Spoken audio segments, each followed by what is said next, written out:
Let's explore how a neural network learns, using this interactive playground. We'll start with some data. Each dot here represents an example we want to classify.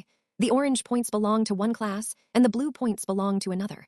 Our goal is to train a neural network to separate them. The network takes in features as inputs. In this case, x1 and x2 represent the position of a point on this two-dimensional plane. These values go into the neural network so it can make predictions. Now, let's begin with the simplest possible neural network, no hidden layers. This setup is basically a linear classifier. Notice how the boundary it learns is just a straight line. That's not good enough for circular data like this. So let's add a hidden layer. Each neuron in this layer transforms the inputs in a slightly different way. By combining these transformations, the network can learn more flexible boundaries. If we stack more layers, the network gains even more power to represent complex shapes. With two hidden layers, the circles become much easier to separate.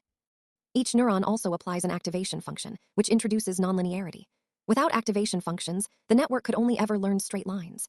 With a sigmoid function, the outputs are squashed between 0 and 1.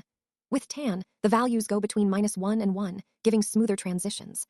And with ReLU, neurons only activate for positive values, which often makes training faster.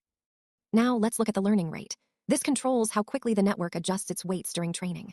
If the learning rate is too high, training becomes unstable and jumps around. If it's too low, learning is very slow.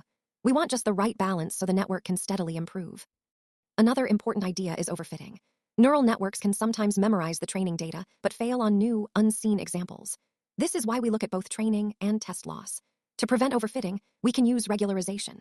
For example, L2 regularization penalizes overly complex solutions, helping the network find smoother and more general boundaries. Real-world data is also rarely perfect, so let's add some noise. Notice how the decision boundary struggles more when the data is messy. The network tries to balance fitting the data without overreacting to random variations. And that's the essence of neural networks. Data goes in, layers of neurons transform it, and through training, the network learns decision boundaries. With enough layers, neurons, and the right settings,